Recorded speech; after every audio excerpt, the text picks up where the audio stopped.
Televidentes en Extra Plus, un gusto saludarles, darles la bienvenida a esta edición de Adelante Nicaragua, que empezamos con el seguimiento que le estamos dando a las principales informaciones que se están produciendo a nivel nacional e internacional este 20 de septiembre. Empezamos echándole un vistazo al panorama regional, tanto en la sismicidad como en la ocurrencia de huracanes en la región del Pacífico y en la región del Caribe principalmente, donde vemos cómo el huracán María avanza sobre la isla de Puerto Rico, dirigiéndose hacia la isla La Española, que está compuesta por República Dominicana y Haití. Y vemos el punto rojo en el centro de México con el fuerte terremoto de este 19 de septiembre, a las 2:14 de este 19 de septiembre. Empezamos ahí, empezamos en México. En México vemos el epicentro que se ubicó al sur de la ciudad capital de México, México DF o Ciudad México, entre Puebla y Morelos. Ya ha pasado los 250 muertos reportados oficialmente por el gobierno mexicano y continúa todavía aumentando esta lista. Las imágenes más dramáticas, bueno, ahí vemos como el Ángel de la Independencia, ese monumento en el centro de la Ciudad de México, se tambalea ante semejante sismo, 7.1 grados en la escala de Richter, ocurrido a las 12:14 del mediodía 19 de septiembre. Pero la imagen más dramática que hemos visto entre todas las imágenes, porque han corrido con esta maravilla de la tecnología, hemos visto cualquier cantidad de imágenes grabadas por el público y subidas a las redes sociales, pero la más dramática que hemos visto es, este es Xochimilco, ¿no? El emblemático parque de Xochimilco, mirábamos cómo se movía el agua, la caída de edificios, pero vuelvo, la más dramática ha sido en una escuela en la Ciudad de México, en donde han perecido varios niños. Y cuando empezamos esta edición se estaba trabajando en el rescate en esa escuela de una niña. No terminé de entender si era una niña que iban a rescatar con vida bajo los escombros o si se trataba de un cuerpo sin vida más de los que han venido encontrando en esa escuela, en donde se ha vivido o se han visto imágenes de evidentemente mucho dolor por parte de vecinos y familiares de estos escolares que estaban en clase a la hora en que se produjo el terremoto a las 12:14 de este 19. Hay otras imágenes también, como por ejemplo un rescatista, actualmente un rescatista que hace 32 años, en 1985, siendo un niño, fue rescatado de entre los escombros y hoy ha dedicado su vida al rescate. Pero bueno, 7.1 grados este 19 de septiembre, las fuerzas del orden en México dice que están trabajando sin descanso para poder encontrar personas con vida bajo los escombros. Hay una cantidad de edificios que se han declarado o que han caído totalmente al suelo, más de 60 edificios, pero hay alrededor de 800 edificios que están todavía bajo la observación de las autoridades por cuanto se trata de edificios que han sufrido daños y que se van a tener que evaluar ahora para saber si van a ser totalmente demolidos o si van a tener algún tipo de tratamiento porque han sufrido daños durante el sismo. Lo más importante, más de 200 personas, más de 250 personas son las que se han reportado en México como fallecidas. Pasamos al Caribe. En el Caribe, el huracán María bajó su potencia a categoría 3 en su paso por la isla de Puerto Rico. Ya esta mañana, a las 9 de la mañana, estaba el ojo del huracán pasando sobre la capital, sobre San Juan, Puerto Rico. A esta hora, el Centro Nacional de Huracanes reporta que mantiene vientos máximos sostenidos de 185 kilómetros por hora, con una presión mínima central de 961 milibares. Hay avisos de huracán en efecto para las Islas Vírgenes Americanas, para las Islas Vírgenes Británicas. Por supuesto, Puerto Rico, Culebra y Vieques están con aviso de huracán. Además, Cabo Engano hasta Puerto Plata en la República Dominicana, así como las Islas Turks y Caicos y el sureste de las Bahamas mantienen alerta de huracán. Hay además aviso de tormenta tropical para el oeste de Puerto Plata hasta el norte de la frontera de República Dominicana con Haití y al oeste de la República Dominicana de Cabo Engano hasta Punta Palenque. Hay vigilancia de huracán en la isla Samoa hasta Cabo Engano en la República Dominicana.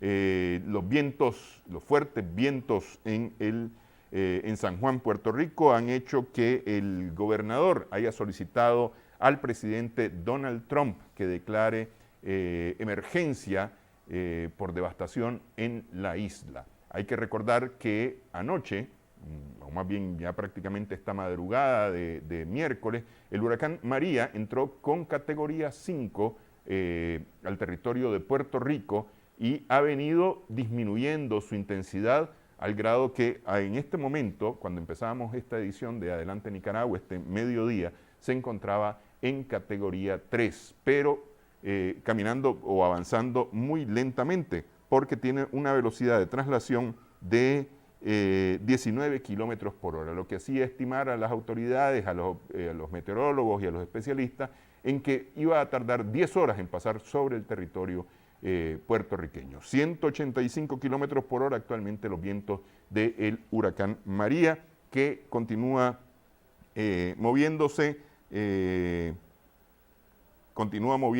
hacia el noroeste, con dirección hacia las costas nortes de la República Dominicana.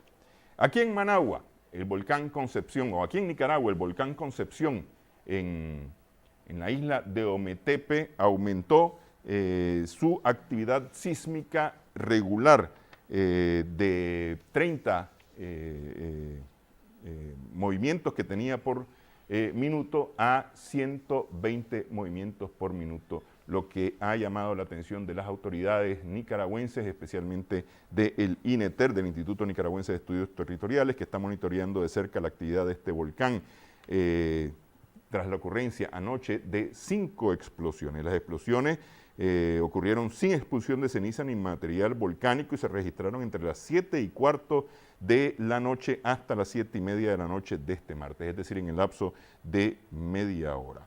Esas son noticias que estamos siguiendo en Nicaragua. En Guatemala aumentó este miércoles la cantidad de personas que están protestando contra el presidente Jimmy Morales y están solicitando su renuncia. Miles de guatemaltecos este miércoles participaron en una marcha pacífica desde diversos puntos del centro histórico de la capital para exigir la renuncia del presidente Jimmy Morales y de los diputados del Congreso a quienes acusan de corruptos. Incluso en muchos comercios ya hay pancartas en las que dicen: aquí no se le vende a los diputados corruptos. Así está la situación en Guatemala.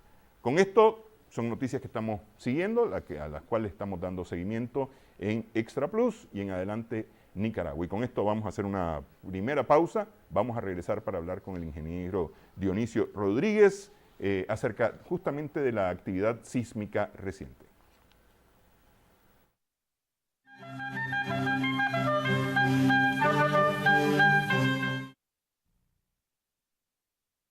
Nicaragua. Estamos ahora con el ingeniero Dionisio Rodríguez, director de GEOS, geólogo y geofísico. Muchas gracias por estar con nosotros. Gracias, gracias Néstor. Ingeniero, para poder hablar un poco de la situación sismológica actual, ¿no? Han corrido las redes, prácticamente han ardido en estas últimas horas tras el enorme sismo y devastador sismo de este 19 de septiembre en México, ¿no? Sí, una verdadera tragedia para México. Claro. En menos de 15 días, dos enormes sismos. Dos sismos muy grandes que han afectado seriamente, además de los muertos, a la infraestructura y la economía de México, ¿no? Sí. Pero entonces han ardido las redes hablando hasta de un megasismo. Dicen, hay que prepararse para un megasismo, las condiciones están dadas para México y Estados Unidos, ¿no? Y luego aquí de este lado se ha hablado también de una actividad inusual sismológica en la región del Pacífico, especialmente en la zona de subducción.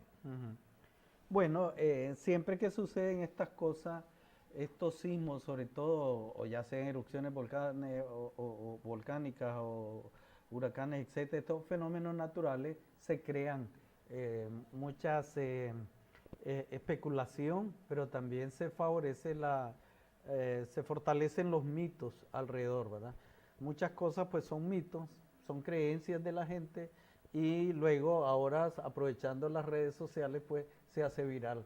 Sí, que ese es un riesgo, es decir, las redes sociales tienen pros y tienen contras. Tienen el pro de que podemos informarnos rápidamente e informar rápidamente de situaciones que los medios de comunicación no necesariamente estamos cubriendo. Esa es una, pero el problema es que mucha desinformación no es exactamente la más veraz. Sí, así es. Sí. Ese es el riesgo que se corre. Entonces, en vez de informar, desinforman a la gente. Meten pánico, dudas y mucha malestar, pues, digamos, en la población. Sí. Si quiere, empecemos desmenuzando México. Bueno, México ha sido un país altamente sísmico. Sí. Justamente este 19 celebraba 35 años, 32 años del terremoto del 85, sí, ¿no? Así es. Sí. Bueno, sí, México, sobre todo la parte sur, tal vez podemos poner el mapita que tenemos, en la parte sur de México, suroeste, voy a decir, ¿verdad? Cercano al Golfo de México, en la zona de Guerrero, se ha determinado que es una zona altamente sísmica y recurrentemente han habido sismos, aunque habían pasado mucho tiempo para sismos grandes. Por ejemplo, el de 1985 fue un sismo de 8.2 y ahora hace 15 días aproximadamente tuvimos otro sismo de 8.1 y el sismo de ayer que fue de 7.1. Es decir, allí sucede tectónicamente una situación especial porque la placa, o sea, el piso del océano del Pacífico, la placa Cocos, en su terminación hacia el noroeste, se hunde, esa parte, ese segmento se hunde por debajo de la placa norteamericana, que es diferente a lo que sucede en Centroamérica con nosotros, porque aunque es la misma placa de Cocos que se hunde, pero por debajo de la placa Caribe. La placa Caribe es mucho más pequeña que la placa de Norteamérica. De Norteamérica. Aquí, por ejemplo, en esta gráfica podemos apreciar la sismicidad más o menos histórica que ha habido en los últimos 100 años. Es sismicidad de alta a media, digamos, pero los grandes terremotos... Es decir, de más de 4 grados, digamos. Sí, más de 4 grados, ya terremotos destructivos o dañinos que pueden hacer daño a la población. Entonces, pero el más grande que tenemos ahora es el de 1985, que hubieron casi 10.000 muertos alrededor, pues se contabilizan, y una gran cantidad, enorme cantidad de damnificados. Y desde luego tenemos que pensar cómo la economía, pues cómo se impactó. Ahora los sismos últimos han tenido pocos muertos, pero la infraestructura también se ha dañado bastante. En esto, entonces, se ha hablado mucho de qué pasará en Nicaragua o en Centroamérica. desde el mismo hecho que tenemos dos placas interactuando allá y la placa norteamericana, que es la que tienen los mexicanos en esta parte de su territorio, es la que está por encima, la tierra firme, la que constituye la tierra firme, ya la situación tectónica, geológica tectónica cambia para Centroamérica. Ahora, aquí también es importante saber o decirlo que no tiene un efecto dominó, que no porque haya un terremoto interactuando estas dos placas, inmediatamente se van a activar la otra interacción, aunque sea una de ellas la misma, ¿verdad? Pero su Es decir, prolongación sur. el hecho de que la placa Coco se esté moviendo o esté interactuando con la placa norteamericana no implica que la placa Coco va a continuarse moviendo para No, interactuar con la Caribe. no, por una razón, que las placas, pues sobre todo la placa de coco, que es bien larga, ¿verdad? La placa de coco abarca desde bueno, una buena parte del Pacífico hasta la zona de la trinchera mesoamericana, se llama de Centroamérica. Entonces, ella se mueve por segmentos. Si es una losa que va hundiéndose con cierto grado, más o menos en dirección noreste, por debajo del continente, pero se mueve de forma segmentada. Por ejemplo, en Nicaragua científicamente se ha propuesto que hay 3 segmentos de esa placa. Por eso algunas veces se mueve en Rivas y no pasa nada en el centro ni en el occidente. ni en el occidente, pero otras veces está muy activo allá por el Golfo de Fonseca, Sí, ¿verdad? sí. Pero no pasa nada ni en Rivas ni en la parte central, porque el movimiento de las placas se va dando por segmentos, ¿verdad? Porque es una fuerza descomunal la que se está metiendo por debajo de la placa continental, y entonces bueno, también el movimiento es milimétrico, ¿verdad? Sí. Por eso nosotros sentimos sismos desde pequeñitos, otros que no lo sentimos, sismos intermedios y sismos mayores, pues con capacidad de producir un terremoto. Ahora, este es un movimiento continuo, no es un movimiento que hoy se movió 1 milímetro y pasa un mes y no se vuelve a mover. Eso se está moviendo de forma constante. Está moviéndose de forma constante, pero es milimétrico el movimiento. ¿Qué pasaría? Solo pensemos por lógica, ¿qué pasaría si ese movimiento fuera constante, rápido, metiéndose? Nosotros no estuviéramos aquí, porque estuviéramos bailando siempre, ¿verdad? Si estuviéramos temblando. Entonces, por eso el sistema o el modelo funciona por partes y funciona de pedacito en pedacito, de poquito a poquito, ¿verdad? Entonces, cuando decimos que se hunde, no es que se está hundiendo en un segundo o con un temblor. Sí. No, eso pasa millones de años. Ha estado así, en esa. Lo que pasa entonces, que ese piso oceánico que se va hundiendo, llega hasta cierta profundidad y vuelve con la alta presión y temperatura, se funde. Una parte es lo que se le llama fusión parcial y vuelve a subir en forma de magma a través de la corteza, ¿verdad? Incluso puede llegar hasta la parte superior del manto, que es la otra capa, la segunda capa. La corteza es la capa exterior de la Tierra, sí, y el manto es la que le sigue hasta llegar al núcleo. Son 3 grandes capas concéntricas. Entonces, pero principalmente en la corteza sale entonces, se hunde esa placa y sale en forma de magma y viene a hacer erupciones volcánicas. Pero claro, todo esto no es un sistema como vasos comunicantes continuos, ¿verdad? Sí. Sino que es poco a poco, cuando las condiciones están dadas de que la fundición en profundidad ya está dada, pues está subiendo siempre el magma a los reservorios, que son las cámaras magmáticas, y que luego al llenarse con presión, alta temperatura, presión de abajo hacia arriba, pues hacen las erupciones. Bueno, pero volviendo aquí al suroeste de México, entonces tenemos que es la zona altamente sísmica, y allí hay la interacción, además de estas 2 placas que yo mencioné, están interactuando otras placas en su alrededor. Por ejemplo, en Guatemala, prácticamente en la mitad de Guatemala, se da por el fallamiento, hay un fallamiento que corta Guatemala prácticamente en 2, es un fallamiento horizontal se da entonces el sistema de falla Polochic-Motagua. Ujú. Este sistema corta desde la trinchera, en la zona, La zona de subducción, Ujú.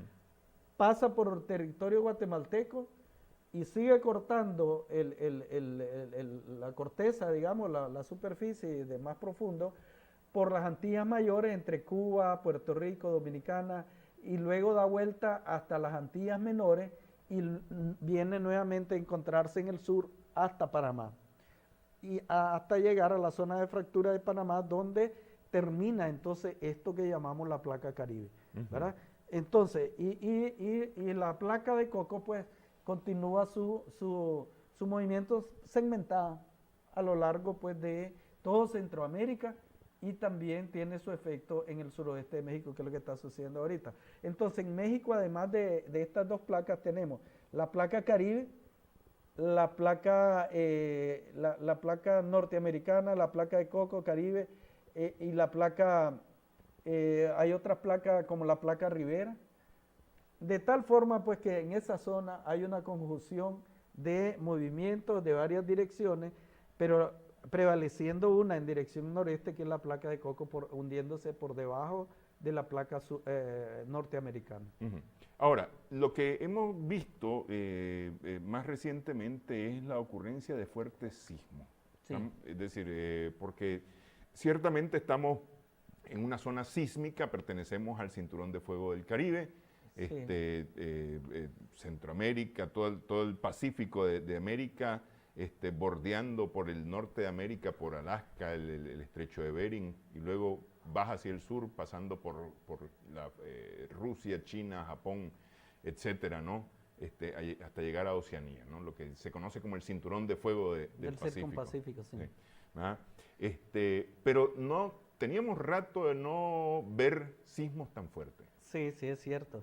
Pero bueno, los sismos fuertes, en este caso, es una zona de tendencia a provocar sismos fuertes, ¿verdad? No tan seguido, pero sí, cuando pegan, ¿verdad? Entonces, como ya lo vimos, pues ayer 7.1, antes Hace 10 días, 11 días. 8.2 y 8.1 hace más tiempo, ¿verdad? Eso se da porque en algunos lugares geográficos de la Tierra hay sismos grandes y en otros lugares no, sería la pregunta.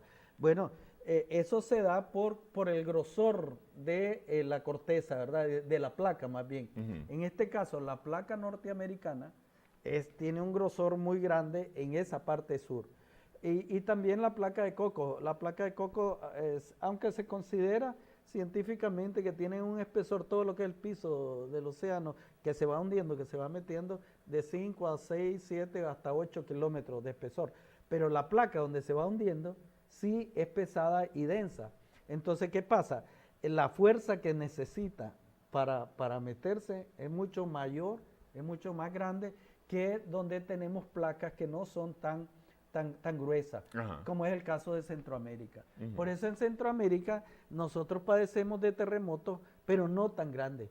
Es rarísimo, pues yo no te diría ahorita, no me acuerdo de un terremoto de 8 o de 9, mucho menos, sí. es casi impensable, aunque en la naturaleza pues no puede descartarse nada, pero las condiciones tectónicas, geológicas, son menores que en placas de poco espesor que para sismos grandes, ¿verdad? Que en estas placas. Es lo mismo que sucede al sur del continente, en Chile sobre todo. Sí, en Chile. En Perú, sí. En la cordillera andina, ¿verdad? Entonces, estas placas son bien gruesas, bien grandes, y la placa que se hunde también es pesada y densa, y la fricción, más que la fricción, el roce, digamos, al meterse, produce la liberación de energía, pero muy grande, ¿verdad?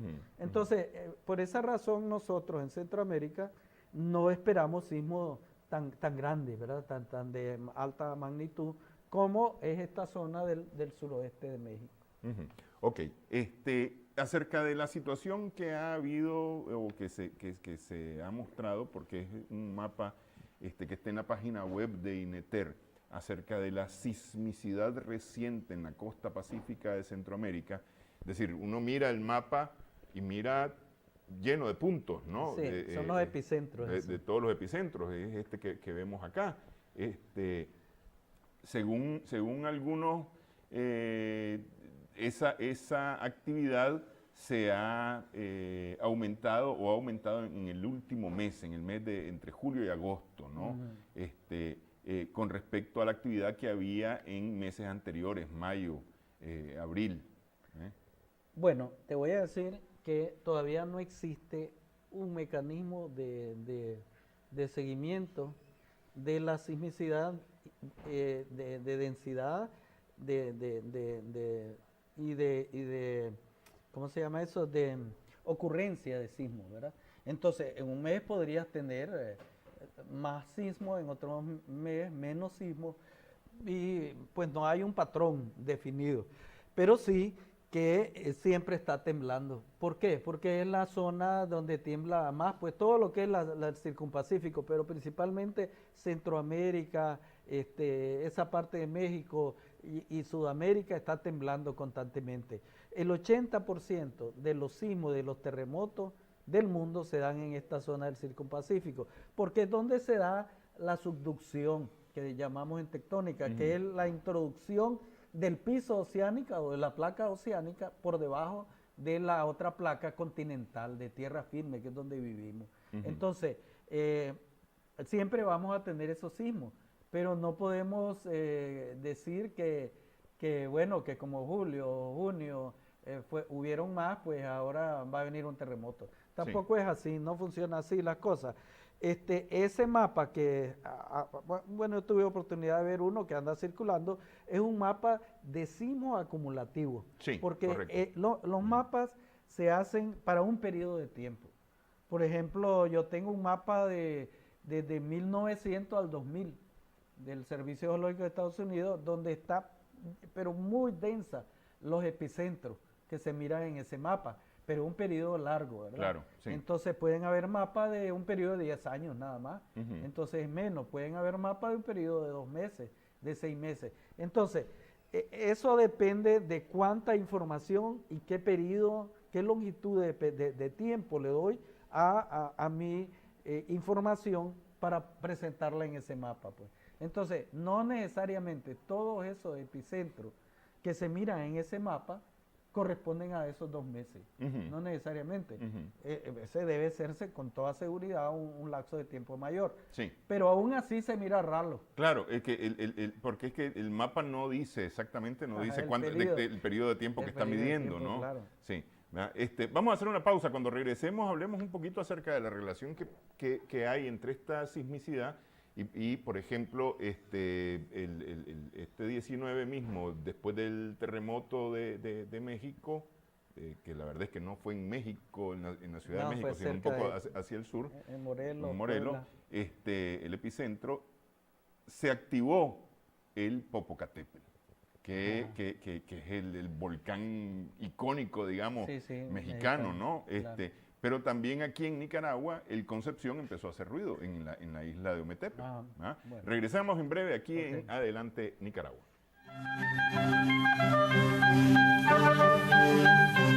Asegure su casa o negocio con cámaras IP profesionales. Monitorea a través de internet sin importar el lugar donde se encuentre. Obtenga imágenes en alta definición. Cóndor Comunicaciones. Nuestra meta es ayudarle a alcanzar la suya.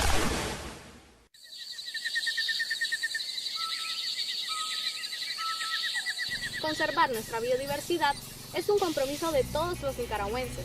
Con esto aseguramos la herencia para las futuras generaciones, logrando un desarrollo humano sostenible, fortaleciendo los valores y buenas prácticas ambientales.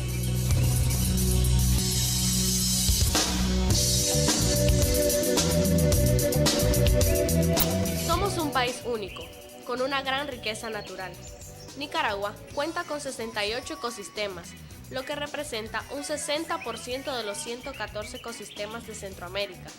Sin embargo, esta riqueza natural, principalmente la fauna silvestre, ha sido sometida a una gran presión a causa de la destrucción y reducción de sus hábitats, así como el comercio ilícito nacional e internacional, ubicando a muchas especies en peligro de extinción. Y no entienden el porqué La pérdida de una especie pone en riesgo nuestra propia existencia. Cuidemos la madre tierra, nuestra casa común. ¿Qué pasó? ¿Qué pasó en la Selva Negra?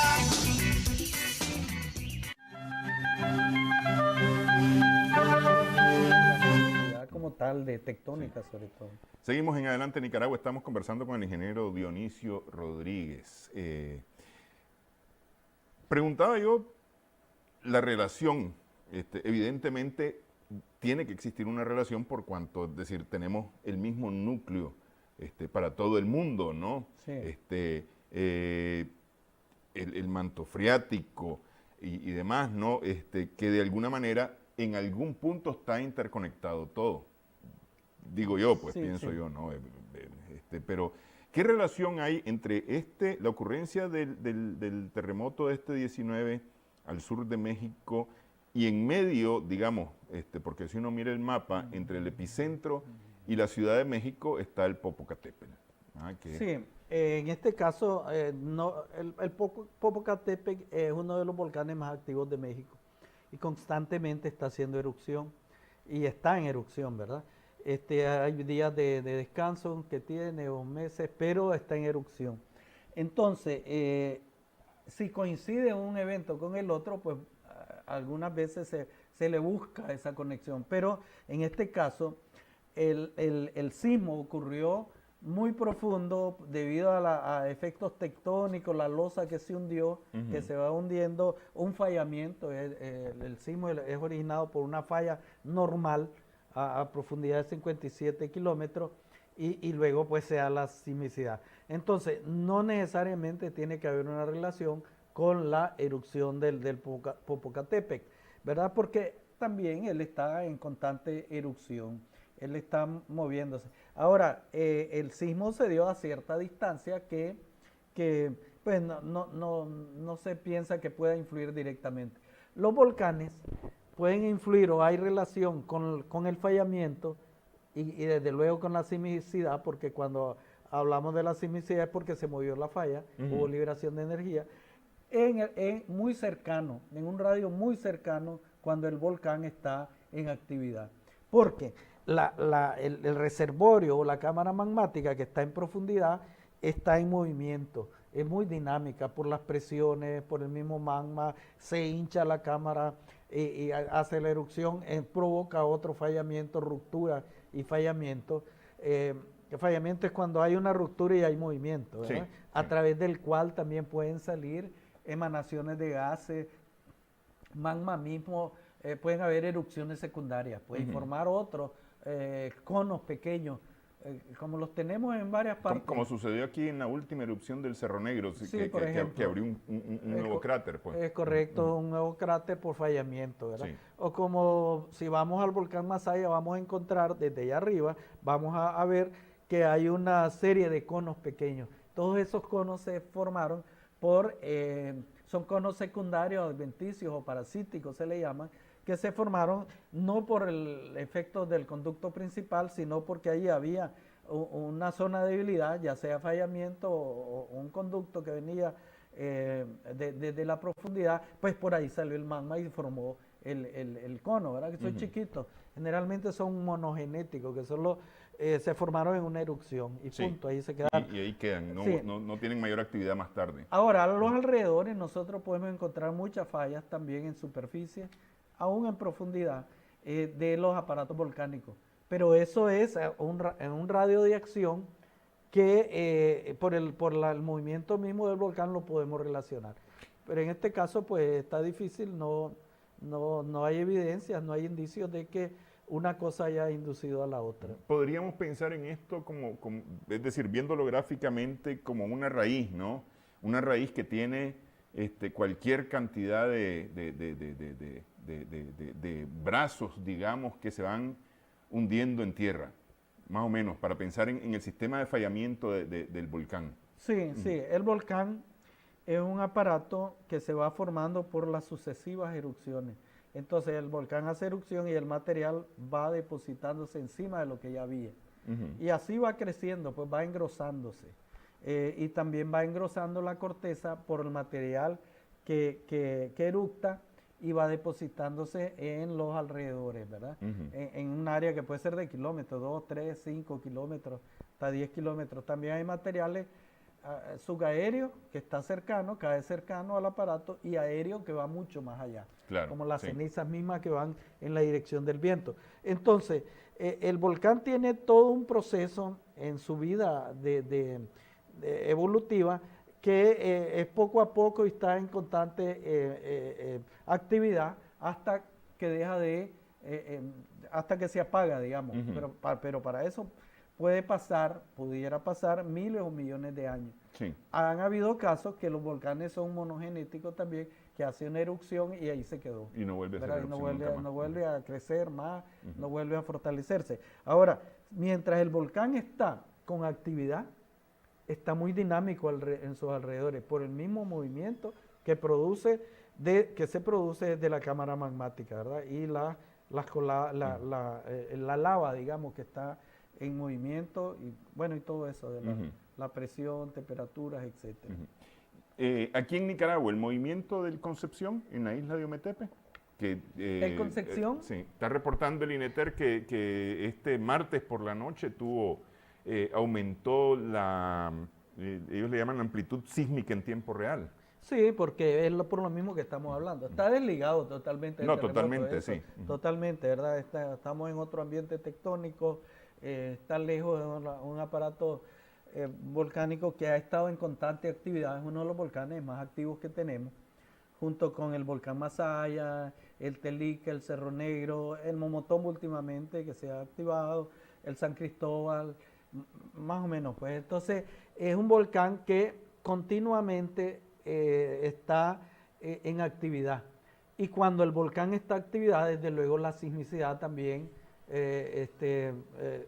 va a estar muy activa, precisamente por eso, por el movimiento en profundidad de los materiales geológicos que tiene el volcán, ¿verdad? Entonces va a temblar, va a inestabilizar todo un área alrededor del volcán, ¿verdad? En este caso, pues, no es remoto encontrar fallas, ¿verdad? Más allá, alejadas 2, 3, 4, 5 kilómetros o muy cerquita, porque al haber ruptura, desde luego, se da por la liberación de energía y hay sismicidad, ¿verdad? Para que haya sismicidad, pues, además del movimiento, debe haber ruptura, debe haber liberación de energía, y se da a través de las fallas, pues. Ahora, todo esto no indica de ninguna manera la proximidad de un evento sísmico para la región.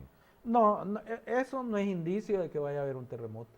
No lo podemos decir. No podemos relacionarlo. Podemos decirlo, no podemos relacionarlo. Porque eso es natural, es normal, está activo. Lo mismo podemos decir con el Telica. Lo mismo podemos decir con el San Cristóbal o el mismo Momotombo, ¿verdad? El hecho que este volcán esté en erupción no quiere decir que en otro lado del país va a haber un terremoto, no. Sí que va a haber inestabilidad, porque si la erupción se fortalece, es más grande, pues va a inestabilizar la zona, ¿verdad? Ya sea por los materiales que salen aéreos, subaéreos o a ras de las laderas, o bien por la sismicidad misma que está provocando. Pero es una sismicidad localizada, no va más allá. Ok. Pero, como sea, de todos modos, vivimos en un país de riesgo sísmico. Eso es definitivamente que sí, claro. Vivimos en un país altamente sísmico, sobre todo la zona del Pacífico de Nicaragua, porque es donde se da la interacción de la placa, ¿verdad?, oceánica, por debajo de la placa continental, que es donde vivimos, donde ponemos los pies, ¿verdad? Entonces, toda la región de Centroamérica está en la misma situación, porque estamos regidos pues por el mismo componente tectónico, geológico, las dos placas que están allí. Luego tenemos un vulcanismo activo, la cadena volcánica de Centroamérica, ¿verdad?, que viene desde Costa Rica, podríamos decir desde el norte de Panamá con el volcán Barú, sí, hasta el Tacaná en la frontera Guatemala y México. Pero todos los volcanes de Centroamérica, de excepción Honduras, tienen su cadena volcánica activa, porque la subducción está activa. Estamos ahora muy activos, estamos en el cuaternario, en esa zona que es la zona más, que es el cuaternario de la era pues joven, es la que estamos, en la que nosotros vivimos. Sí. Y entonces es donde se da el vulcanismo. No es lo mismo en la parte central de Nicaragua, que eso fue en el terciario, hace 5 millones de años, hace 10 millones de años, pero eso ya están apagados completamente. Bueno, ahí no hay vulcanismo. Sí, con el libro del doctor Jaime Inser me desayuné que en el Caribe había volcanes.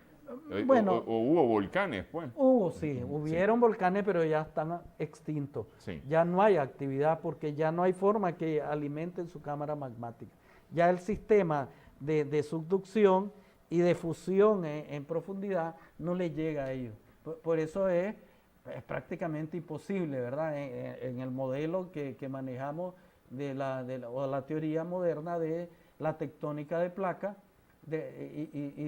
para explicar pues todos estos fenómenos geológicos. Si hubiera un volcán activo, la teoría se cambia. Sí. Quien lo descubra, bueno, sería otro Darwin, sería otro sabio de ese tipo, pero hasta ahora pues no, ni nosotros, los geólogos, pues concebimos que esté activo un volcán allá, más allá. Sí, ok.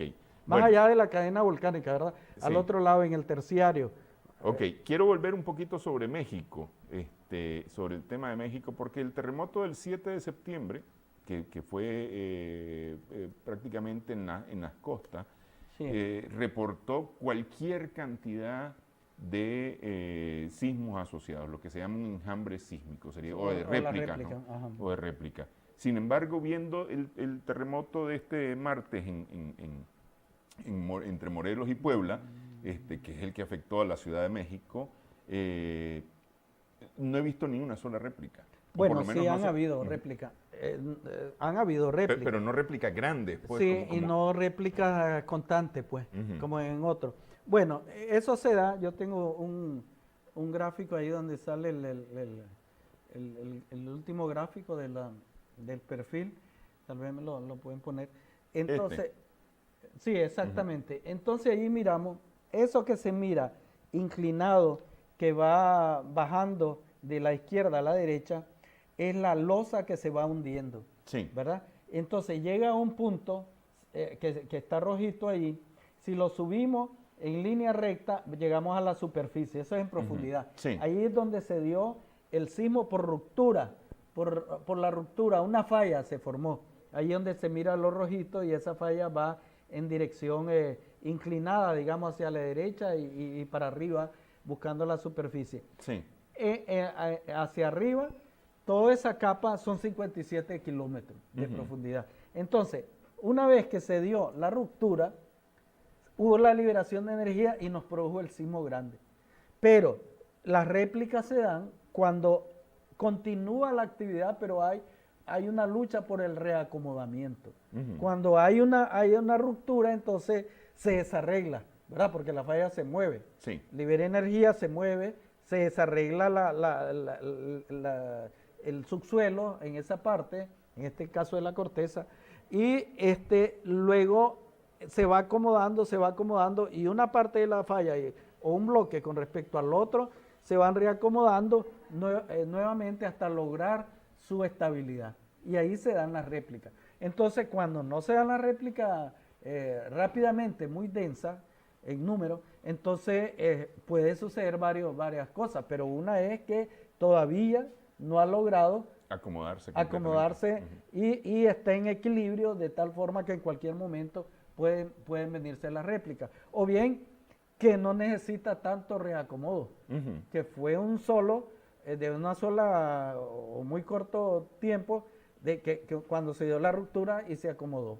Pero la réplica, pues, hasta ahora, ojalá pues hayan investigaciones con más profundidad sobre esto, pero hasta ahora, pues, la explicación que se le da es que el reacomodamiento no fue brusco, no fue rápido. Entonces, pero hay un reacomodamiento, por eso hay réplica. Ahora, que sea réplica cercana o mayor de 7.1 no siempre se da. Sí. Las réplicas son precisamente porque el otro sismo va a ser de magnitud menor que el sismo principal. En este caso fue 7.1, entonces toda la réplica es de esperar que sean menos de 7. Sí. Alrededor de 6, 6.5, 5, 4, 3 hasta que se disipa. Ujú. Ahora, si hubiera un sismo mayor de 7.1, allí mismo en la zona, Ya no es una réplica. ya no es una réplica. Es- Este pasa a ser un el sismo premonitorio de algo mayor. Ujú. Entonces aquel ya pasa a ser el sismo, el terremoto de verdad con su réplica.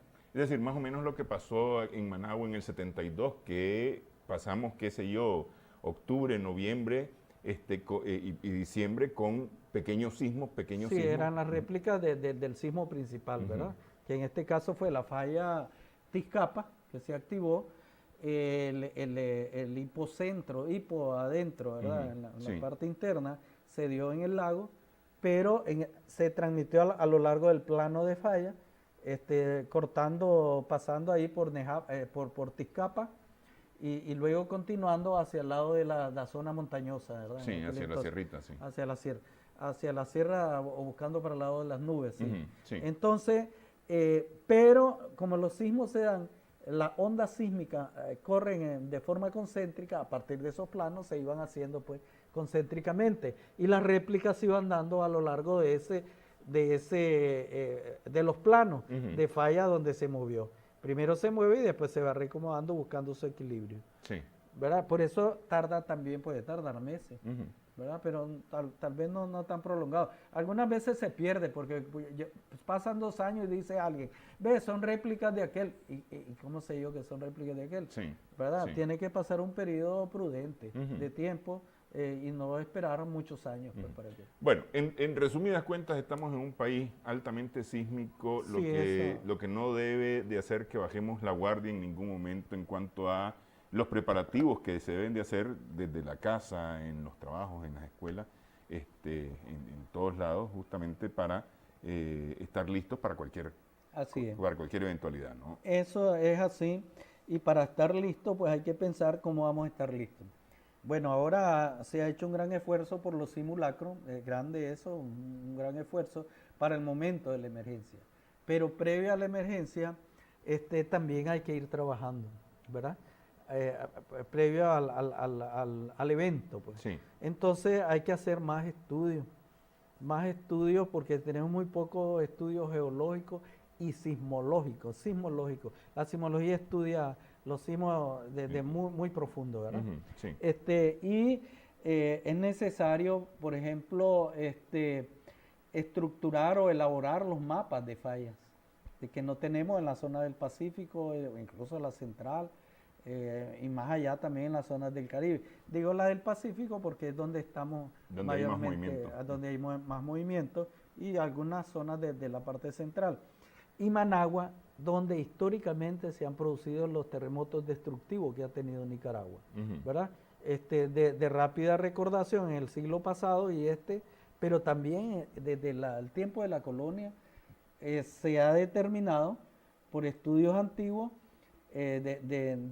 regresando pues a la historia del movimiento de la corteza de Managua, que han habido sismos muy altos con calidad de terremotos, mayores de 5 pues. Ujú. En la zona sobre todo de Tipitapa, Cofradía, en dirección norte-sur, podríamos decir desde el lago hacia el volcán Masaya. Ujú. Entonces, y ya miramos también en los últimos 2 años los sismos que han habido, los terremotos que han habido hacia el oeste. Sí. O sea que tenemos hacia el este y hacia el oeste, pero cercanos a Managua, dentro de esta gran estructura geológica tectónica que llamamos el Graben de Managua. El Graben es un término técnico para indicar que es una zona hundida por fallamiento. Y luego a través del tiempo, de miles de años, pueden ser millones también, pero miles de años, ha sido rellenada con sedimentos. Sedimentos que vienen desde la parte alta de Managua, por las temporadas lluviosas, pero también materiales sueltos por las erupciones volcánicas que han habido. Sí. Managua es un área volcánica también. Además del volcán Momotombo, el volcán Masaya, pues tenemos las lagunas cratéricas que ahora son lagunas, pero que en su momento, hace 2000 años, 3000 años, 5000 años, eran volcanes activos, que aportaban el material para que Managua fuera consolidándose, el terreno de Managua. Entonces ahora hay que hacer estudios, no solo la partecita superior del suelo, de unos cuántos metros, sino geológico, para saber qué es lo que tengo por debajo, cómo van las fallas, caracterizar las fallas, la longitud, la inclinación, hacer los mapas de riesgo, ¿verdad? Propiamente, ya cuando involucro el riesgo, involucro a los seres vivos, a los humanos, la infraestructura, y entonces puedo decir, si se me mueve la falla aeropuerto, ¿qué me va a afectar? ¿Qué área me va a afectar? Si se me mueve un segmento o dos segmentos, ¿qué población va a ser afectada? ¿Qué infraestructura? Claro, trabajar modelos, pues. Trabajar modelos. Y el modelo grande, que es de Managua, que todavía no lo hemos terminado. Nosotros lo iniciamos, yo pues me tocó a mí coordinar eso de años atrás, pero todavía no hemos terminado el modelo de Managua. El modelo se trabaja, ahora hay técnicas muy modernas, tanto en geología como en geofísica, y hay que combinar esas técnicas. También las imágenes, ¿verdad? De satélites que penetran el subsuelo. Ahora, imágenes son caras, pero que son muy efectivas a la hora de estudiar un territorio determinado. Entonces, y los métodos de gravedad, magnetismo, de eléctrica, que se crean campos eléctricos, campos magnéticos, campos de gravedad en el subsuelo, y podemos determinar qué anomalías encontramos y correlacionar con la información geológica para crear el modelo que necesitamos en Managua en 3D, en 3 dimensiones. Correcto, pero igual, de todos modos, con toda la tecnología no se puede predecir un terremoto. No, predecir no, pero sí estamos claros que entre más conocimientos tengamos del área, más vamos a prepararnos ante la vulnerabilidad, más vamos a conocer la vulnerabilidad y mejor preparado vamos a tener ante cualquier evento. ¿Cómo no? Quiero agradecerle, ingeniero, que haya estado con nosotros en esta parte del programa, especialmente para tranquilidad de la gente, ¿no? Aunque decir que en cualquier día o en cualquier momento tenemos un sismo aquí, yo no sé si deja a todo el mundo tranquilo, pero lo cierto es eso, ¿no? Lo cierto es eso, y que hay que prepararse. Muchas gracias, Néstor, y estamos siempre a la orden. Cómo no, muchas gracias. Vamos a hacer una pausa en esta edición de Adelante Nicaragua. Regresamos en breve.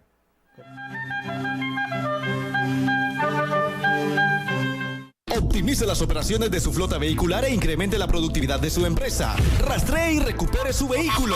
Reciba a través de email o celular reportes o alertas de lo que ocurre en tiempo real. Cóndor Comunicaciones. Nuestra meta es ayudarle a alcanzar la suya. Mensaje del Papa Francisco para el mundo. Las parroquias tienen que estar en contacto con los hogares, con la vida de la gente, con la vida del pueblo. Tienen que ser casas donde la puerta esté siempre abierta para salir hacia los demás. Y es importante que la salida siga una clara propuesta de fe. Se trata de abrir las puertas y dejar que Jesús salga afuera con toda la alegría de su mensaje.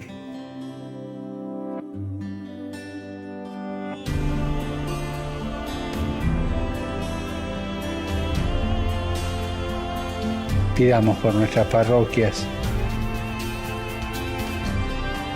para que no sean oficinas funcionales, sino que animadas por un espíritu misionero sean lugares de transmisión de la fe y testimonio de la caridad.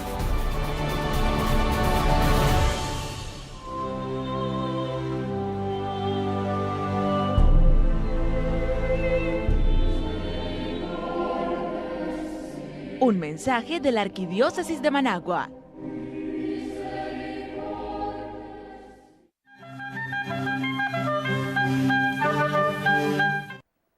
Seguimos en Adelante Nicaragua en Extra Plus. Conversamos ahora con Celeste Palacios de la Fundación Alzheimer de Nicaragua, FADEN por sus siglas.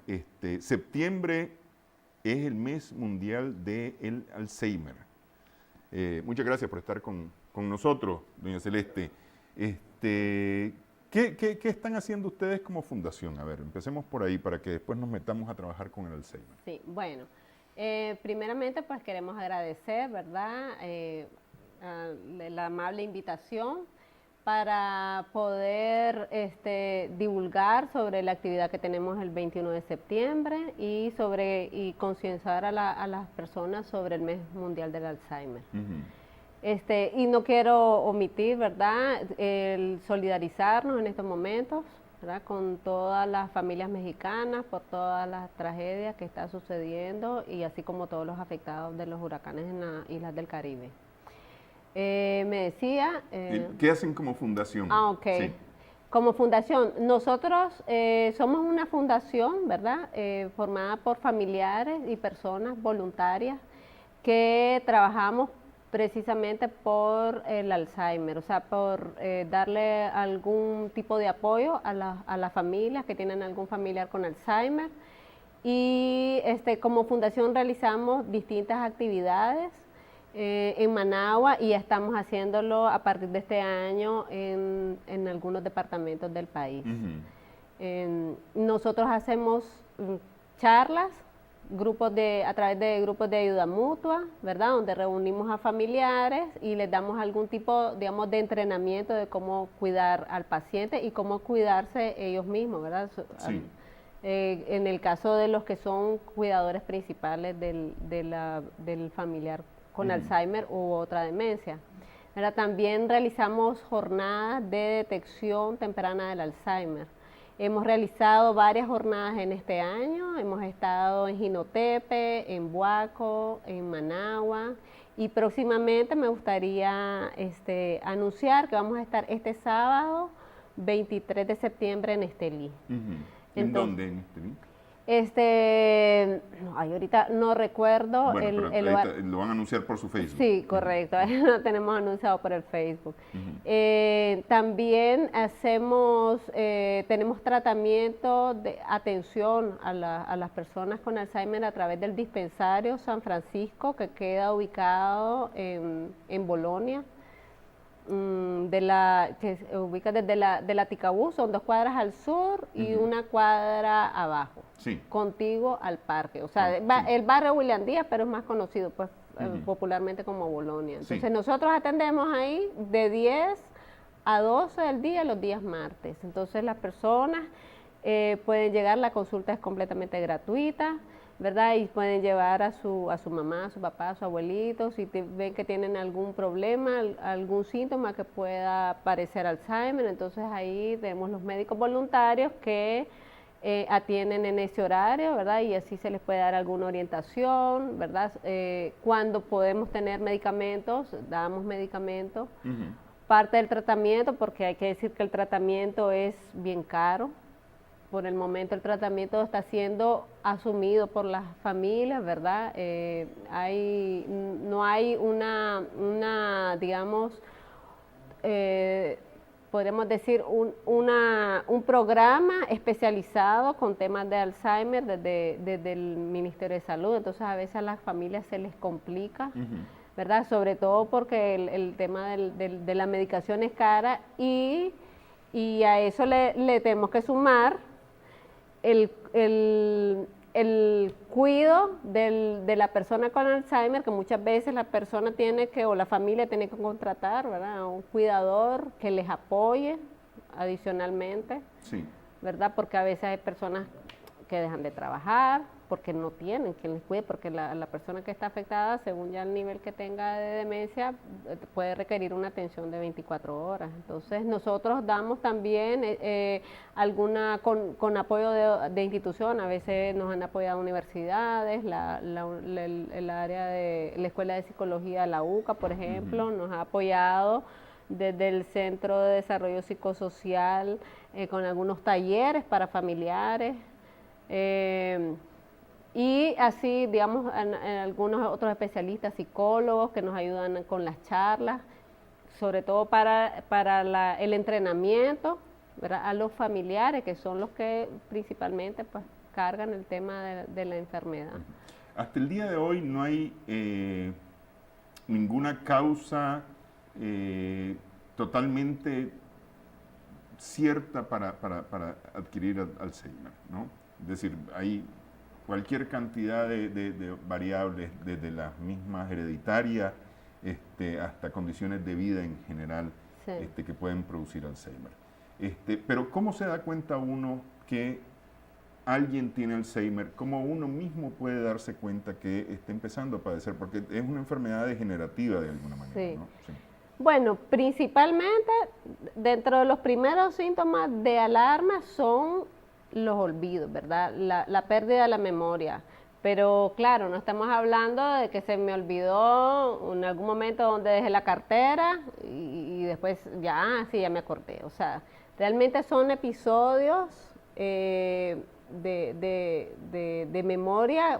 Por ejemplo, pudiéramos decir un caso de que me voy de un punto hacia mi casa y de repente no me acuerdo dónde es que queda mi casa. O sea, puede suceder, ¿verdad? Que tenga por unos minutos una desorientación y diga, ala, pero ¿a dónde es que queda mi casa? O ¿a dónde es que voy? Ya se me olvidó. O sea, eso realmente no es normal, ¿verdad? Porque sí se me puede olvidar dónde es el lapicero, dónde es tal libro y no sé qué, claro, entre todo el ajetreo del día, de la vida y no sé cuánto, o los problemas, hay cosas que normalmente las podemos olvidar. Pero hay otras que sí nos dan una alarma de que no está siendo normal el episodio, ¿verdad? Cuando la persona también va teniendo problemas del lenguaje, que te está costando organizar las ideas, o está perdiendo la capacidad de hacer buen juicio ante diferentes situaciones, o los cambios bruscos de conducta, ¿verdad? Que hablábamos hace un momento que puede suceder que a veces las personas se vuelvan muy agresivas, ¿verdad? O se pongan muy deprimidas. Son algunos de los síntomas, ¿verdad? Que nosotros no debemos de ponerle atención. Entonces, sumado a eso, hay que ver cuál es la salud, pues, o sea, en qué estado de salud se encuentra la persona que puede hacer que esta enfermedad se le empiece a desarrollar por problemas de otras enfermedades, ¿verdad? Como son la hipertensión, la diabetes, la depresión, ¿verdad? También es un tema que puede hacer que una persona pueda desarrollar Alzheimer. Y el tema hereditario, ¿verdad? Que hablamos genético. Si en mi familia hay varias personas que han padecido la enfermedad, entonces sí hay que ponerle también atención. Y sobre todo ir pensando en que entre más edad tenemos, más riesgo, ¿verdad?, de padecerlo. El tema de no hacer ejercicio, la poca actividad física o la poca actividad intelectual o mental. Si nosotros somos bien perezosos y nos pasamos todo el día viendo la televisión, entonces eso no nos está favoreciendo. Ok, hay maneras de, digamos, retrasar la aparición no la aparición, sino el desmejoramiento del estado de salud de las personas. Sí, bueno, siempre, ¿verdad? Como decía, cuidar la salud, hacer ejercicio físico, tener una vida social activa, ¿verdad? Entonces eso es lo principal. Que vida social activa no es irse a echar trago, es mantener relación con todo el mundo. Sí. Así es, socializar, o sea, salir a pasear, hablar con los vecinos, o sea, pero nada de alcohol, nada de tabaco, ¿verdad? Esas son cosas que estamos claros que siempre para cualquier enfermedad. No es esa la vida social de la que hablamos. Sí. Sí. Eso es lo principal. Ya cuando, digamos, la persona ya se puede tener alguna sospecha de que, digamos, de que mi papá, mi mamá puede estar teniendo ya un problema ya que está fuera de lo normal y que sí puede parecer algún tipo de demencia, ¿verdad? Entonces es importante, ¿verdad?, digamos, preventivamente ir donde el médico, consultar la situación, ¿verdad?, por la que está pasando. Lo que pasa es que lamentablemente diagnosticar el Alzheimer es difícil. Dicen los científicos que desde 20 años antes ya la estamos padeciendo. Pero sin embargo, pues entonces en cuanto tengamos esas alarmas, pues hay que actuar y buscar ayuda médica. Y luego que ya tenemos el diagnóstico, pues sí tenemos la posibilidad, obviamente, del tratamiento farmacológico, pues entonces utilizamos el tratamiento, pero además las terapias no farmacológicas, que eso es muy importante. Entonces, es precisamente que la persona esté todo el tiempo activo, ¿no? Activa su mente. Digamos, muchas veces se recomienda, digamos, hacer actividades manuales, porque ellos con el tiempo van perdiendo, digamos, la habilidad motora, ¿verdad? Porque se van como rigidizando, entonces les es difícil. Entonces eso hay que siempre estarlo estimulando, ¿verdad? Estimulando, entonces digamos que si se ponen a hacer actividades manuales, la musicoterapia también se habla, ¿verdad? Sobre todo si les gusta algún tipo de música, estárselas poniendo, porque eso les hace recordar, buscar cómo estimularles también el lenguaje, porque con el tiempo lo van a perder. Y buscar también pasatiempos, si a esa persona igual le gustaba jugar naipes o le gustaba algún otro tipo de juego de mesa, o sea, hay muchas maneras, ¿verdad?, de darle atención a la persona. Lo que pasa es que muchas veces la familia no tiene ese, digamos, no cuenta a veces con ese tiempo y esa dedicación, porque es como le decía, estar 24 horas con el paciente o con el familiar que está afectado, dándole todo ese tipo de tratamiento, porque aparte de hay que estar buscando cómo estimularlo, ¿verdad?, tienen otros problemas. Sí. El cerebro, dicen algunos, es un músculo que hay que ejercitar así como todos los otros músculos del cuerpo. Sí. Y la manera de ejercitar el cerebro es poniéndole desafíos al cerebro, los crucigramas, las cosas así por el estilo. Pensar, razonar, trabalenguas, cosas de ese tipo son ejercicios para el cerebro, dicen algunos. Yo pienso, mi papá, digamos, que falleció ya a una edad bien avanzada, él, o sea, alguna vez tuvo algún episodio de desorientación, ¿verdad?, pero fue muy poco.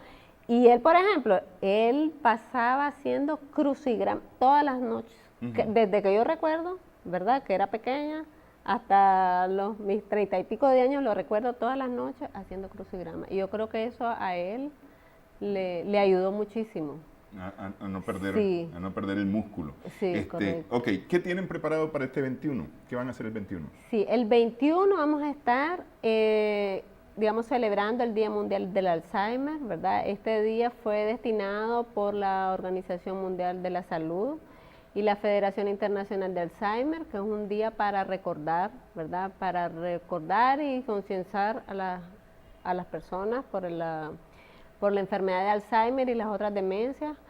Entonces nosotros vamos a celebrar este día en la Alianza Francesa el 21 de septiembre a partir de las 4 de la tarde. Vamos a presentar unos cortometrajes sobre la temática del Alzheimer. Sí. Y luego un conversatorio. Entonces lo que queremos es que las personas que lleguen, ¿verdad?, comenten luego de las películas que vamos a presentar, son de entre 6 y 15 minutos la duración de cada una, ¿verdad?, sobre ¿verdad?, lo que vieron en la película, cómo se identificaron o cualquier otra duda que tengan. No es únicamente para personas que tengan familiares con Alzheimer, puede ir cualquiera. Puede ir, es completamente abierto al público, porque la verdad es que no sabemos a quién, o sea, realmente no tenemos la certeza a quién nos va a tocar.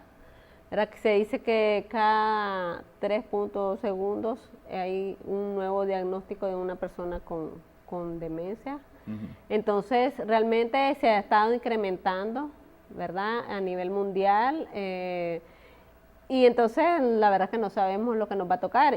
Y si nos toca, por lo menos que ya sepamos con anterioridad, estemos preparados, que sepamos, tengamos información, ¿verdad? Y por eso, o sea, la actividad puede ir abierta a todo público. Que no les pase lo que le ha pasado a ustedes, los miembros de la fundación, que han tenido que correr a esa hora para buscar información. Sí, ya correcto. Tener alguna información mínima y tener alguna idea de qué es lo que se puede hacer, ¿no? Sí. Por lo menos a dónde acudir. Claro, y después en el mismo 21, ¿verdad?, a las 6 de la tarde va a haber un simposio dirigido precisamente también a los familiares, ¿verdad?, donde se van a dar algunas técnicas de cuidado del paciente y también del cuidado ahí mismo en la alianza. Sí, el cuidado del cuidador, sí. es como dos partes, o sea, si la persona por el trabajo puede llegar después hasta las 6 de la tarde, vamos a estar de 4 a 8 p.m. Vamos a tener algunas sorpresas, ¿verdad? Vamos a estar brindando información, ¿verdad? Para todos aquellos que quieran conocer sobre la fundación, sobre lo que hacemos y cómo pueden cómo pueden recibir algún apoyo en el caso digamos, del cuidado de su familiar, pues que es en lo que más las personas tienen dificultades. Entonces, la fundación es la Fundación Alzheimer de Nicaragua, tiene una página en Facebook que es Acción Familiar por Alzheimer Nicaragua, recordando que Alzheimer se escribe con H intercalada entre la Z y la E. Para quienes, bueno, ahí está, ¿no? Ahí va, Fundación Alzheimer Nicaragua. Para quienes necesiten más información, pueden también abocarse a estos números telefónicos y al correo electrónico que está ahí en pantalla. Quiero agradecerle, doña Celeste, por haber estado con nosotros contándonos un poco 21 en la Alianza Francesa desde las 4 de la tarde, para tener también más información acerca de lo que está ocurriendo. Y en Estelí me dijo, fin de semana, el 23. Este sábado 23, a partir de las 9 de la mañana. Ahí visite la página de Facebook que tiene para ver exactamente con precisión el lugar. Cómo no. Muchas gracias, doña Celeste. Gracias. Bueno, gracias a ustedes. Gracias también a nuestras amigas, amigos televidentes por su sintonía en esta edición de Adelante Nicaragua. Esperamos que el programa haya sido de provecho para usted.